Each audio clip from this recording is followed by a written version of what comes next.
The CBS Radio Mystery Theater presents...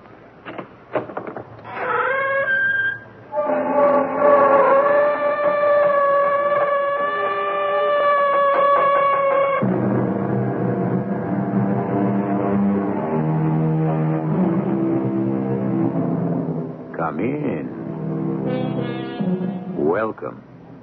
I'm E.G. Marshall. If there ever was a country of myth and legend, it's the Emerald Isle, that precious gem that adorns the restless sea, Ireland. But for all its gay and infectious beauty, its green fields and the riot of colored flowers, there is a darker side that haunts this shining isle.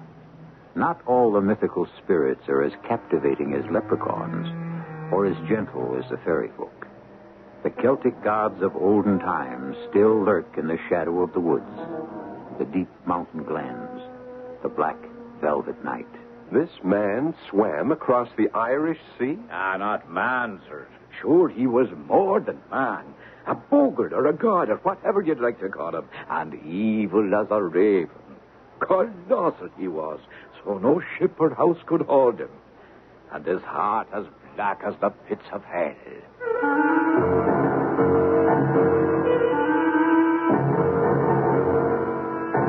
Our mystery drama, The Witching Well, was written especially for the Mystery Theater by Ian Martin and stars Paul Hecht and Carol Teitel. It is sponsored in part by Buick Motor Division and Sign-Off, the sinus medicine. I'll be back shortly with Act One.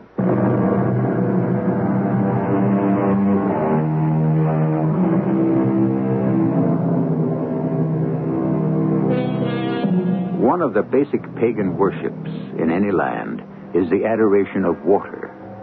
From the beginning of man, the well has been a shrine, a symbol of life to be propitiated by sacrifice and prayer. If not the well itself, the gods or devils or guardians of its sacred content. So now let us join Patrick Kinsella of Boston, fourth-generation Irish, as he starts unwittingly on a trip which will take him back to his family roots and beyond them to a brooding, misty, foreboding past, a past where timeless spirits stir and live again. Thank the Lord you're not your father's son. And what does that mean? I meant only that you take after your mother's side of the family. Oh, my mother, I hope not. I remind you that you're talking about my daughter. I'm sorry, Uncle F. I didn't mean to hurt you. It's just that Mother was so cold and withdrawn and, well, I don't know, bitter. Well, whatever she was, your father made her that way. With his womanizing and his extravagance and his drinking. That's not true. He was only driven to that because... God, in the name of heaven, would you leave him alone to lie dead in peace? And Mother, too. Yeah. I'm glad you have some regard for her. I do, Uncle, I do. It's just that somehow we were never close, like you and Michael. Well, Lord knows he loved you. The one unselfish passion he ever had, I suppose. Yeah. Does that complete the formalities concerning Father's will? Oh, no, just one more thing. This. Oh, what is it? An envelope, obviously, sealed. About its contents, I know nothing. Oh, is it all right to open it? It's addressed to you.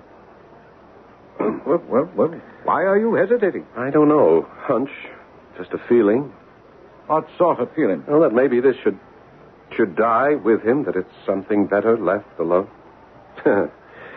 You know me, Uncle. Oh, yes. You were a strange and wonderful little boy, I have to remember. When I was younger and a little more full of sap and vigor, I used to call you the changeling. I wouldn't have been a bit surprised to find your ears growing into points. You seem to be aware of so much beyond us stiff-necked old Yankees. Yeah. I remember you used to kid me about leading you to the pot of gold at the end of the rainbow. That's why I'd like to have you in the bank now. I still think you could lead us all to it. Just the way I thought your father could once. Let's not get back into that, Uncle. Let's just open this mysterious envelope. Well? No, it's just something he wants me to do. Is it a secret? Oh, no. Oh, doesn't say. Well, sort of, I suppose. Well, not between us. Well, let me read it to you. Dear son, among all the things in our relationship which has made it the best of my life was the fact we never questioned each other but accepted us on faith. So I ask a final act of faith with no questions asked. Please continue to issue a banker's check for $800 every month as indicated to the following address, Box 13, Branwell, County Meath, Ireland. That is all? Yep. No name? No name. What for? No indication. Or how long he's been paying? Nope. And how much? $800 a month. That's nearly $10,000 a year. Mm-hmm. You're not going to keep paying that out. Oh, yes, Uncle F, I am. It was my father's wish. I'm living up to it. There's only one thing I'm not living up to. And that is? I'm not going to do it without a reason, which means I can answer an earlier question of yours. I know what I am going to do with myself. I'm going to make a trip to Ireland. I'd like to know just who's picking up that check from Box 13, GPO, Branwell, County Meath. If I wasn't quite living up to my father's last request, I wasn't being completely honest with my uncle either. For there was a name, as well as an address. Boann Connaught. So on the next plane, I left for Ireland and Branwell, wherever that turned out to be.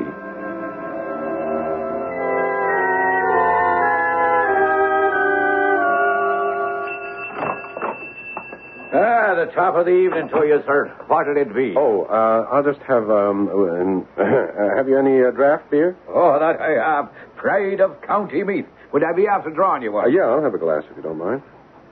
Well, now, from the tone of your voice, you'd not be from these parts. America, is it? That's right, but I am of Irish descent. There's your draft, sir. Oh, thank you. And what brings you to Drumcarry? Drumcarry? I thought this was Branwell. Ah, well, so it is in a manner of speaking, or was, you see. Been all of 18 years since we used the old name. The old name? That's right, sir. Up till January 15th, 1922, then it got changed. A lot of things changed once we became the Irish Free State. You mean this town has been called Drumcarry since 1922? That's how it'd be, all right.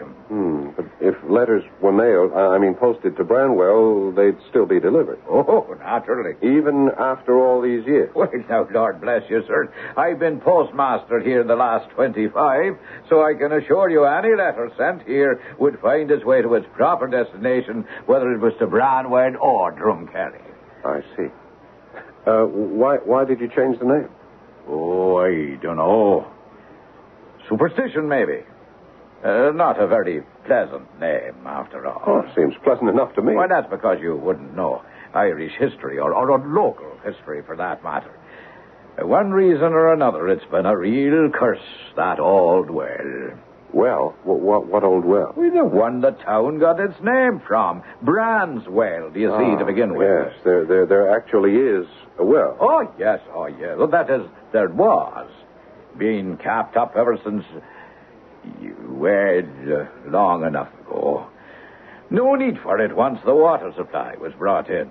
Folks weren't using it anyway, what with its history. But what happened to the well? Did it go bad? From bad to worse. Though 'twas never any good in the first place, to my mind. Not after, as they say, Bran took it for his living place. Who was Bran? Oh, you never heard of him, weren't sure? It is not surprising, since he was Sassenach, and you being of Irish descent. Sassenach? A British man, British. He belonged to them, and we never asked any part of him. But they chased him out of Wales.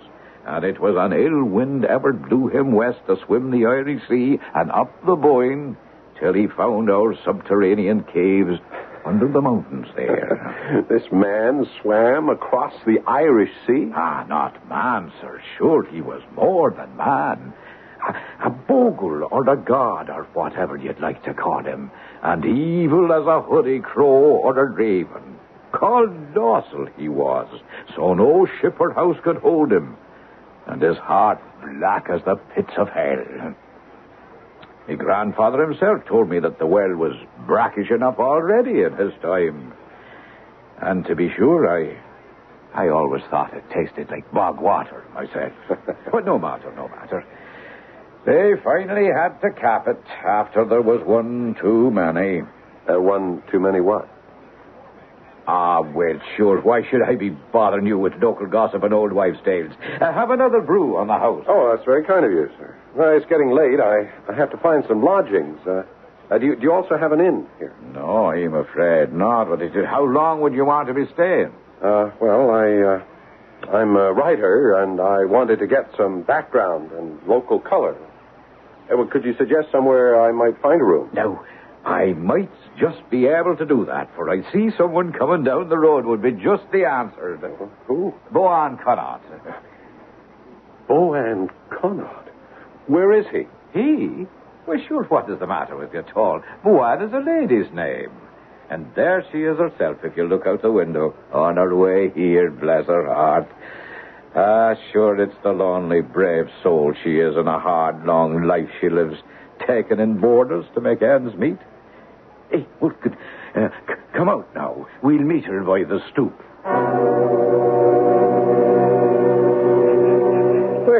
God save you, Mrs. Connaught. Where are you off so late in the eve and in such a hurry? I had a call then, Mr. Muldoon, do you see? Oh, a call, was it? And from where at all? On the telephone? Sure, you know I don't have such an instrument in the house.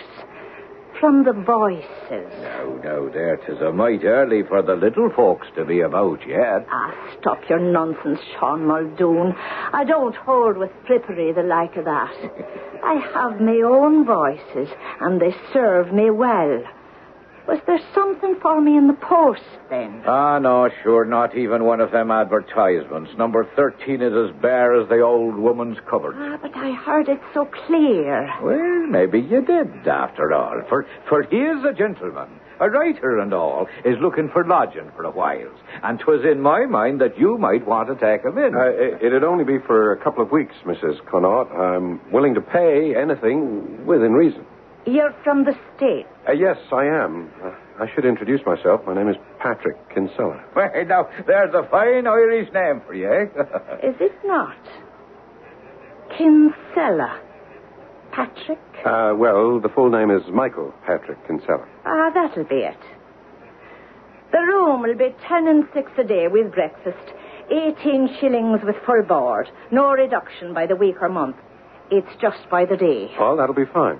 Now, let me see. Suppose I pay you 2 weeks in advance? Have you luggage? It's in my car outside. Come along, I'll drive, and you direct me where to go. I had the strangest sense that I'd stepped across a border into a dream fantasy world. We drove a short distance and over a bridge.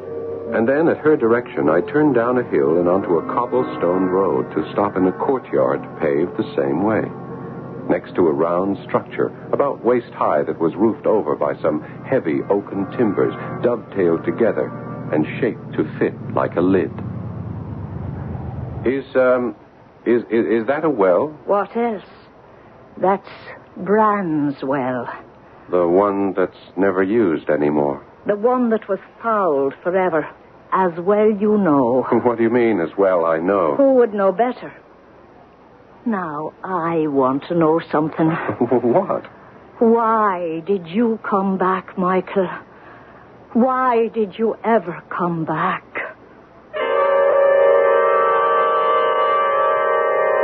For the moment, Pat Kinsella can only stare, open-mouthed, at the tiny woman who is suddenly all blazing eyes, burning with accusation. He realizes, of course, that he is being mistaken for his father. It isn't the first time people have noted the resemblance. But what fascinates and repels him is a secret that seems about to be revealed. A secret he is not sure he wants to know. I shall return shortly with Act 2.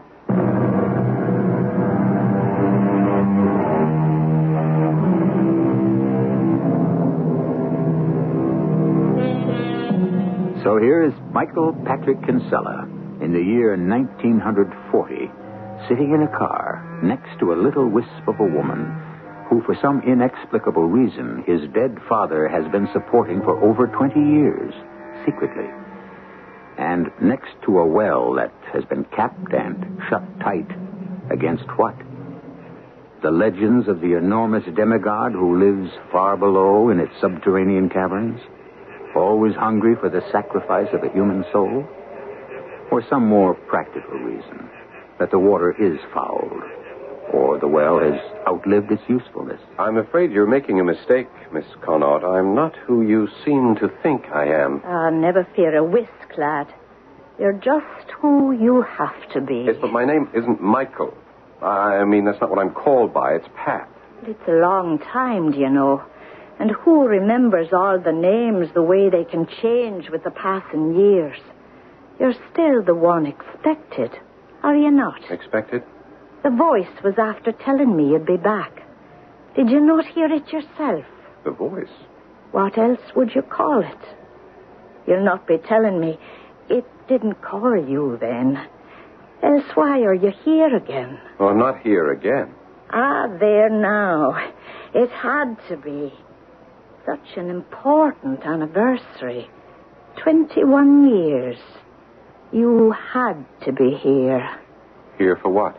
To strike off the chains, set the soul at liberty to rest in peace. Miss Connaught, forgive me, but I really don't know what you're talking about. Do you not, Michael? I'm not Michael. I'm Pat. Michael was my father. Is it so? That might account for it then. But here. 'Tis late it's coming on to be, and you could be tired and have a good meal is what you need under your belt. We'll leave the car here and walk to the house, and I'll get you settled in again. Again? You'll see. Once you're in the house, and it all begins to come back.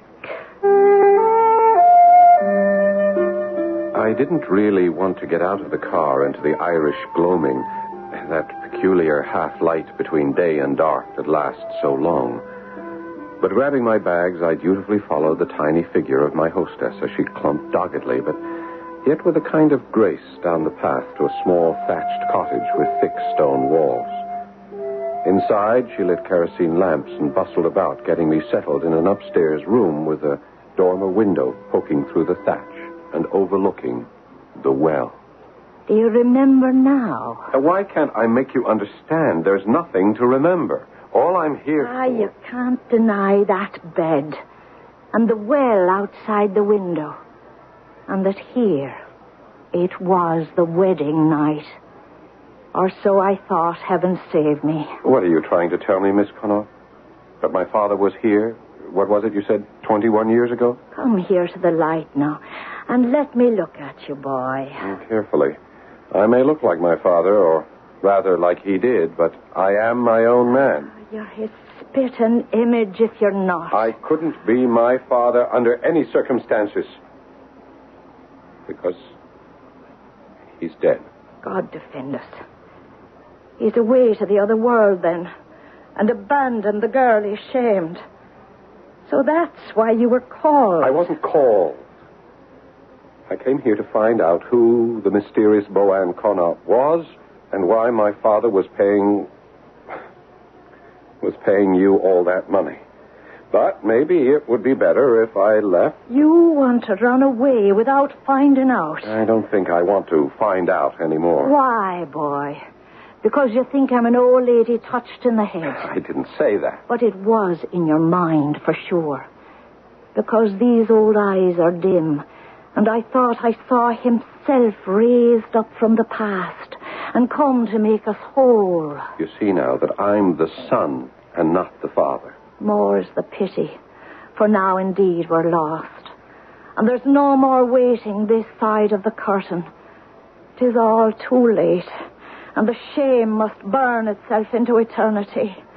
My life is done. Miss Connaught, let me be honest. If my father deserted you or walked out on you sometime in the past, I'm sorry. But it looks at least as if he's tried to pay his debt. Walked out on me? Sweet Mary, look down on us. 'Twas not me he walked out on. 'Twas... There now. It's the storm. It's been threatening all day. What I had to say will have to wait. Why? With the wind away to the northwest, The rain oft blows down the chimney. I'll have to set the damper down. And there are windows to be closed. I'll call you when I'm ready.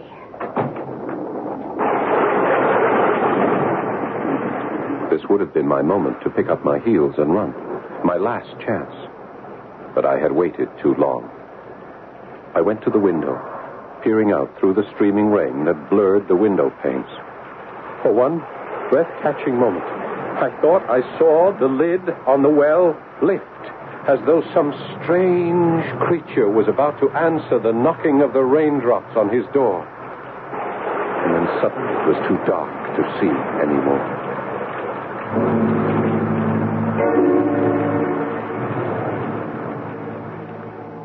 By the middle of dinner, the rain was gone. And by the end of it, Miss Connaught was too.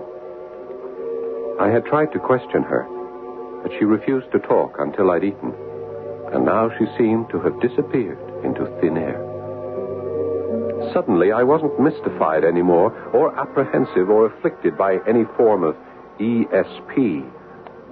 I was just plain angry, and I wanted out. I packed my bags, slung them in the car, headed out of the cobblestoned yard and along the road to the bridge. But that's as far as I was going. It was awash, a foot under the swiftly flowing river. All right, just a minute, I'll roll it down. Were you looking for me? No, Miss Connaught. Frankly, I was taking a powder. Of what? I thought you had run out on me, so I decided to run out, too. You'll not run very far this night.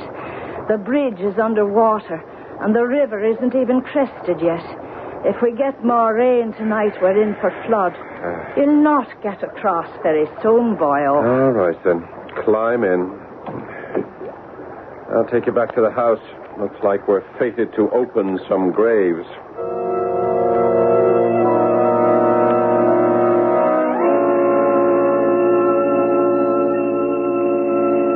It wasn't me your father deserted.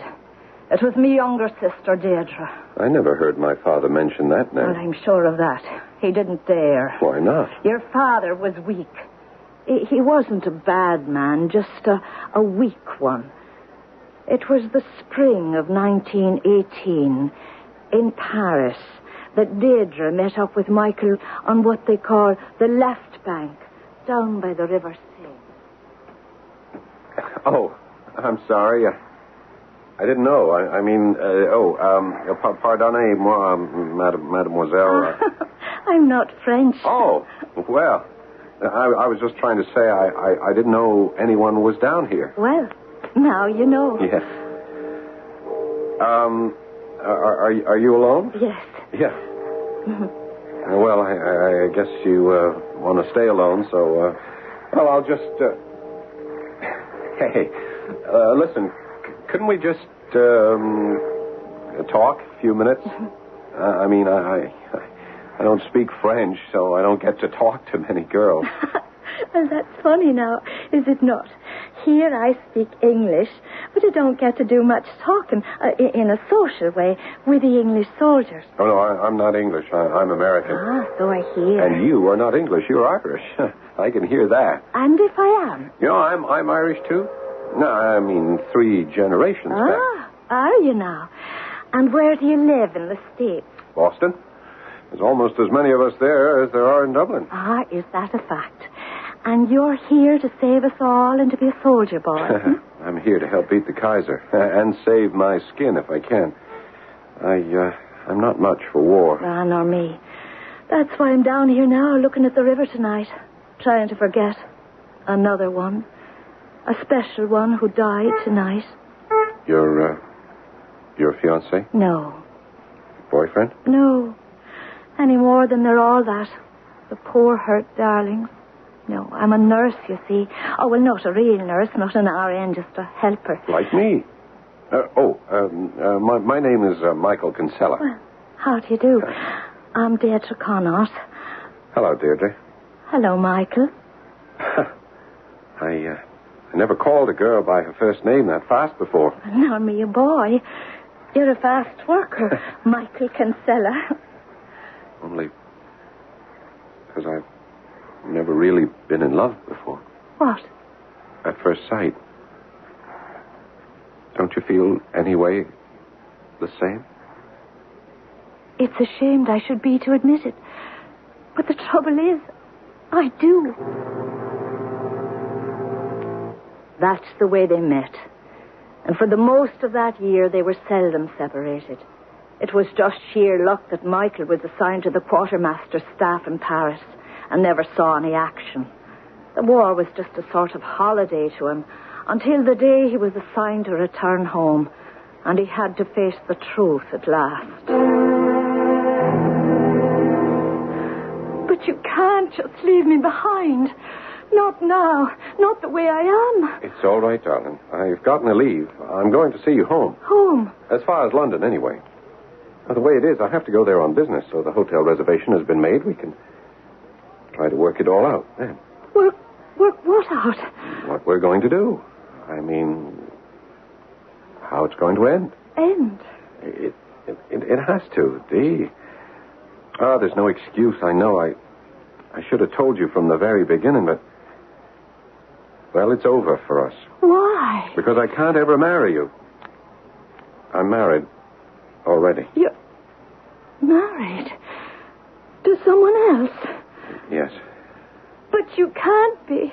Mike, you can't. I'm having your child. What am I going to do? It's all right, darling. You won't ever have to worry. I'll support him and you, I promise. But look, when we get to London, everything will be arranged legally. Legally? Well, what can be legal? There's nothing I can do now. Neither of us believe in divorce, and besides, it's out of the question. Why? Well, my whole position with the bank, my future in business is because I married my wife. Her father owns the bank and half of Boston, for that matter. They cut me loose. I couldn't support myself, let alone you, and the child that's coming. So, you're giving me one who's to have no father. But that wasn't the way it turned out at all. Because when they got to London, Deirdre was ready to go into labor. And what faced them there was enough to bring it on full force. What faced them, Miss Connaught? What would you guess? Mrs. Patrick Kinsella. The woman from whom your father would have done anything to hide his affair with Deirdre. My mother? Your father's wife.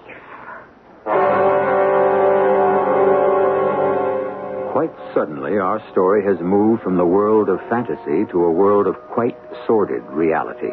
I'll be back shortly with Act 3.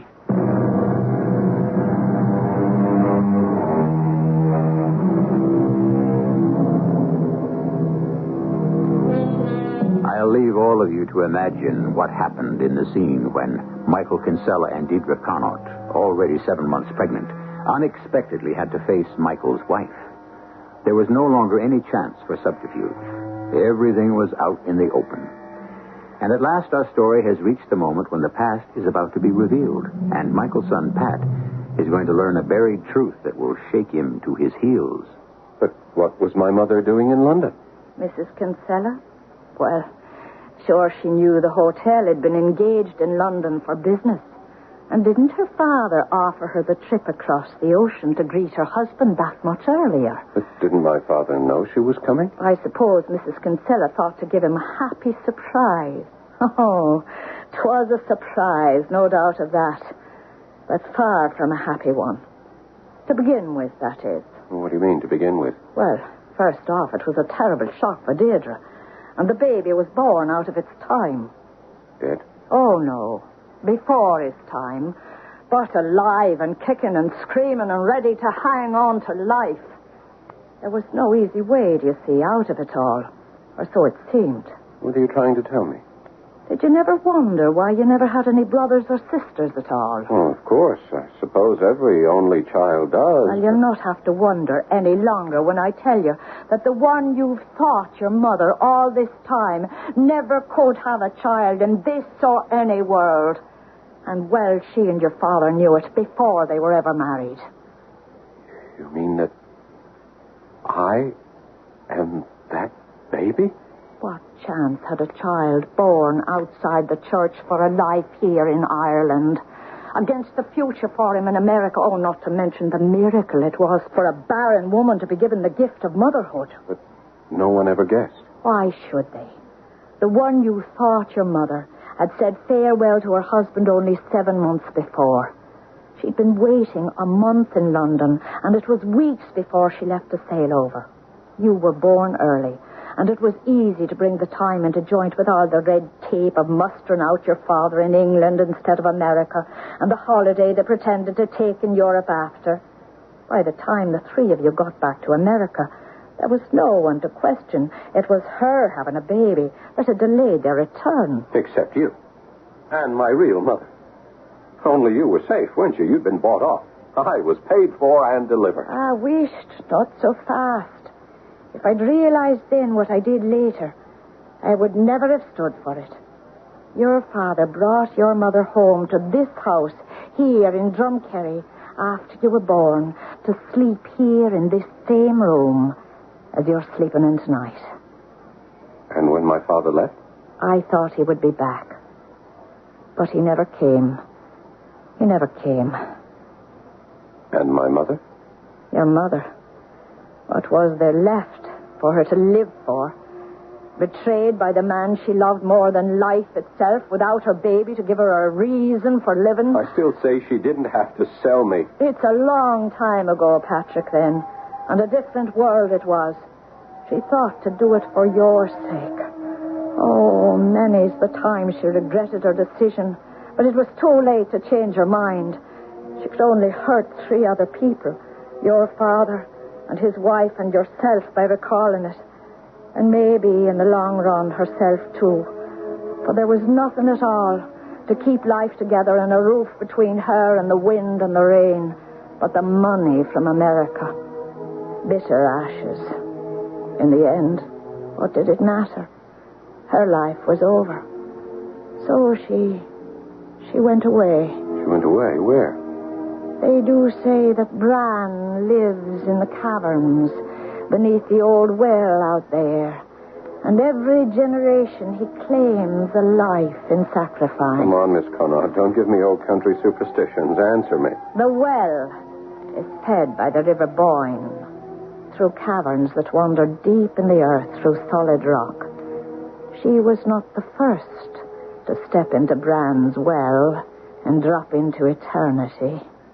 And that's how my mother died? It's how she tried to die. Now what are you saying? You are of the faith, are you not? Yes, Yes? Then what hope of salvation would a woman twice damned have? A child out of wedlock? Only your father's coming back and setting that straight might have saved her. He couldn't do that. I mean, even if he hadn't been, as you said, weak, his own religion... She knew that. So, lost already, she was ready to commit the other mortal sin and take her own life. Now she knows no rest. Her body was never found? No. She was never buried? There was no service? She died in sin and is left to roam seeking forgiveness with the one who might have brought her peace, dead himself. Well, there it is now. And the storm looks to be coming back. Oh, I am so tired. And you must be too. Let's away to bed and find some rest, if we can.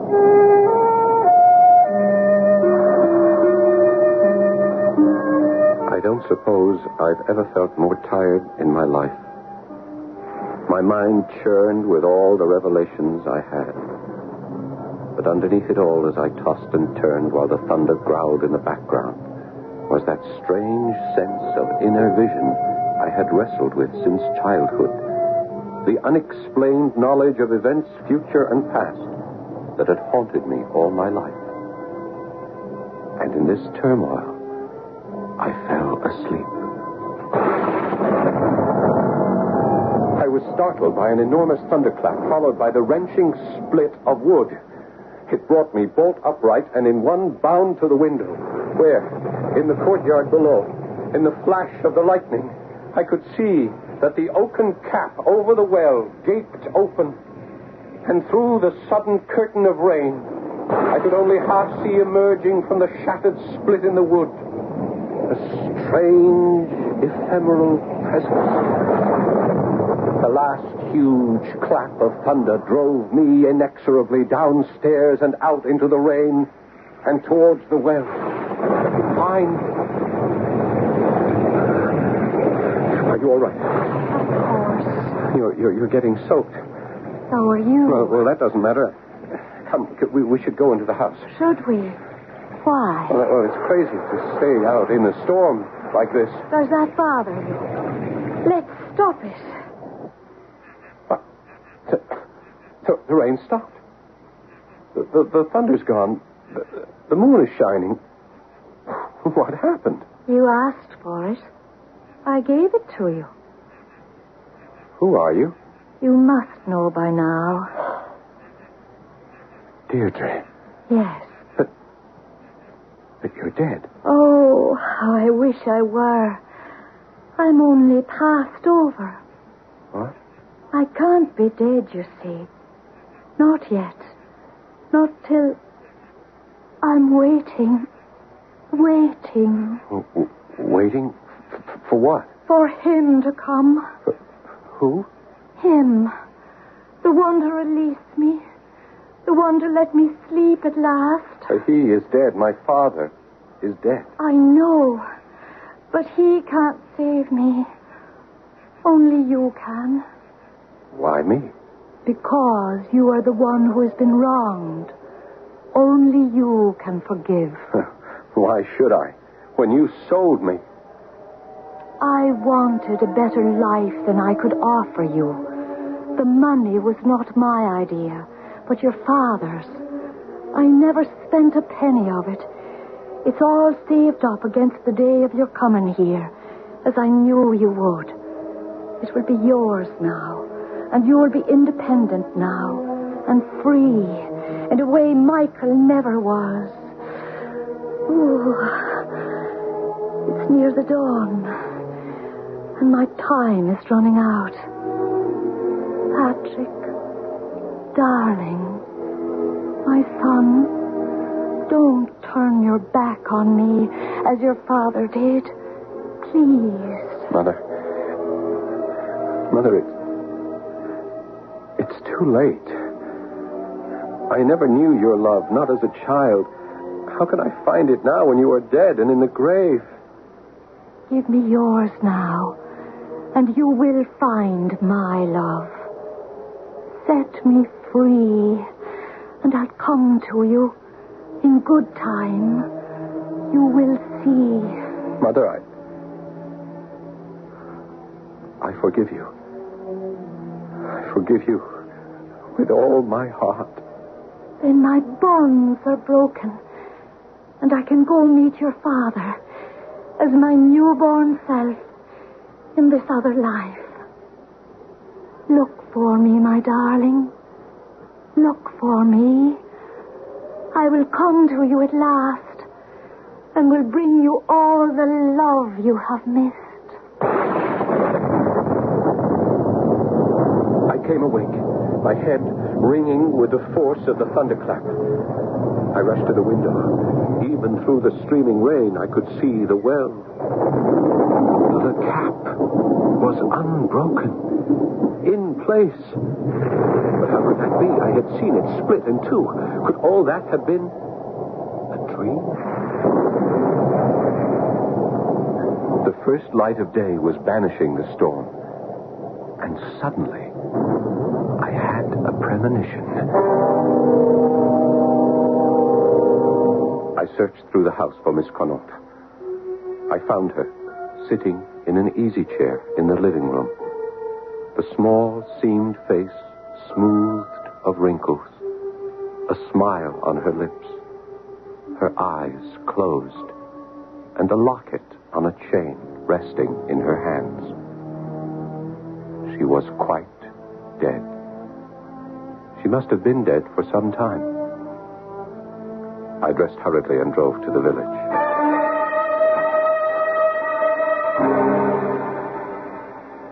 So poor little Boan Connaught is gone at last. Ah, well, 'tis a blessing. Little she had to live for and all without a man ever. Mr. Muldoon, the well. Miss Connaught had that cat, didn't she? Ah, no, indeed, that was the town. There were too many young colleens over the years stepping off its cokehead. And the last one was just too much. Miss Connaught's sister, Deirdre? Sister? Boan Deirdre Connaught? Sure, she never had a sister in this life. Single she was. And half the boys in the county after her, till she came back from Paris, France in the First War. And never another man would she give the time of day to from that time till now. Now that she's in her grave. So there it was. I suppose I should have guessed it all along. That sad little lady was Deirdre Connaught, the mother I never knew. And all that love unspent between us. But somehow I'm not sad. I open the locket, and there's a picture there of her as she must have been when she was young. Tousled red hair and sea-green eyes, dancing with impish merriment. And I know that somewhere in the future she is to come to me again. And this time we will live out our years together. I'm as sure of it as I am of my own name.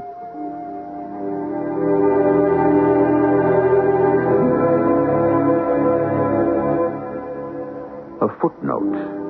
Shortly after Pat Kinsella returned to America came the disaster of Pearl Harbor. He enlisted immediately and fought with distinction through all of World War II. In the summer of 1945, after VE Day, his first night in Paris, he went to the left bank of the Seine, retracing his father's footsteps down the steps to the wharf. Did he know in some mystic way that he would find there the young nurse whom he would marry? They are still living happily ever afterwards. I'll be back shortly.